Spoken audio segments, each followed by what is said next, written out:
Hello, welcome to episode 4 of 5 in our neurodiversity series. Today, we'll focus on the importance of inclusion, what it looks like in everyday workplace practices, and why it matters.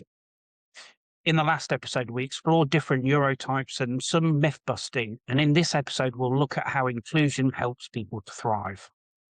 In the final episode of the series, we'll bring this together with practical next steps and what the neurodiversity in the workplace training looks like. Before we dig into the content, just a reminder that this is your time. Please take a moment to do what you need to feel comfortable, safe, and ready to learn. My name is Adrian Thomas from the Resilience and Wellbeing Company, where we're passionate about helping each person thrive at work and beyond. So let's connect neurodiversity to workplace culture. For neurodivergent individuals to be successful, there needs to be a culture of inclusion starting right at the heart of the business. Culture shapes whether people can do their best work and whether they feel safe to contribute. This isn't just lip service. It's looking at your processes and day-to-day interactions and asking what small changes can help someone work to their best. Now, it can feel overwhelming, but many adjustments are small and the positive impact can be really big. And as small actions add up, you quickly see the change. Everyday actions that shift culture. In episode 2, we introduce you to the idea of a mixing desk, and let's remind you of that in this episode.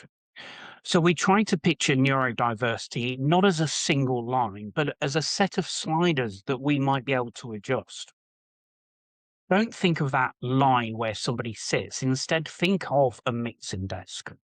And this really matters at work because small practical changes to the environment can unlock better focus, comfort, and performance.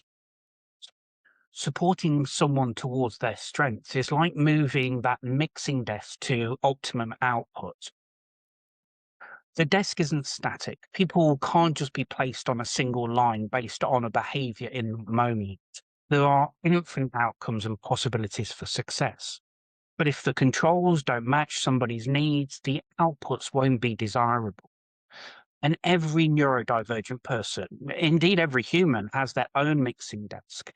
The difference is that neurodivergent individuals may need help with that mix for the best outcomes. Remember, though, we don't try to change the individual, we change the environment to allow a person to work towards their strengths.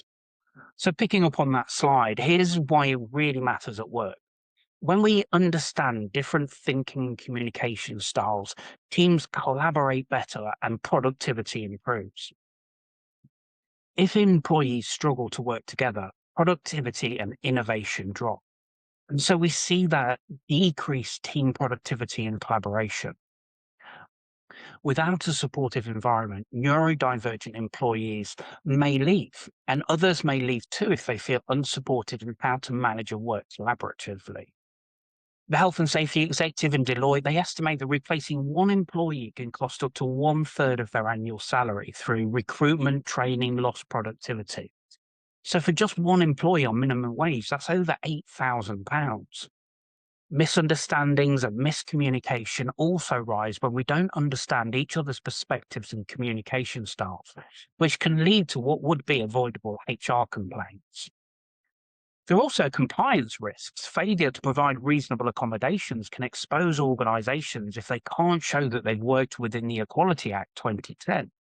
Employee tribunal cases can cost upwards of £10,000 in legal fees, and they can take around 48 weeks of time to reach a conclusion. And awards can be very high.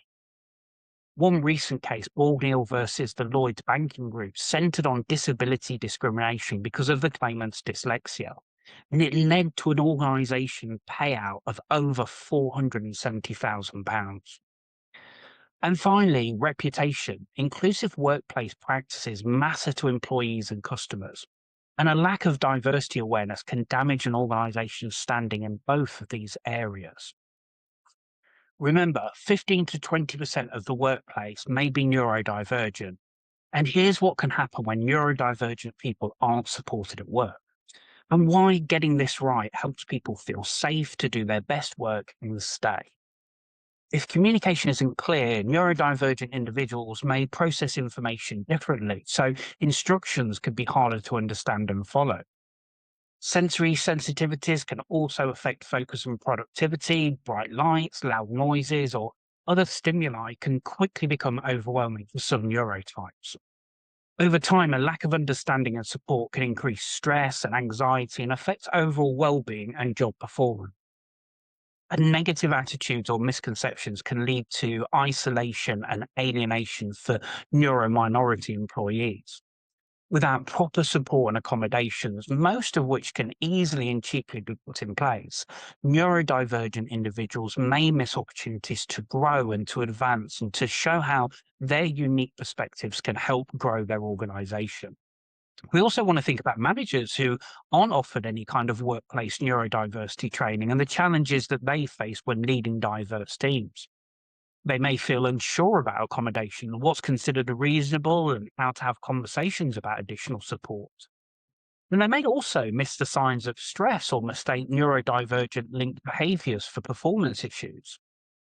A lack of knowledge can hinder a manager's ability to foster that inclusive, supportive team culture, and it can take a toll on their own well-being and job satisfaction.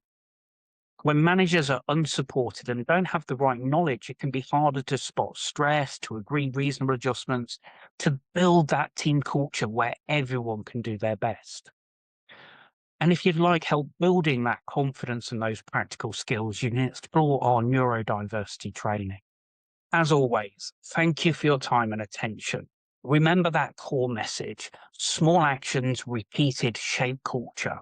Inclusion isn't a badge, it's a practice. I really appreciate you being part of building workplaces that are safer, fairer, and better for well-being. I'll see you in episode 5, where we'll learn more about the neurodiversity training and what's included.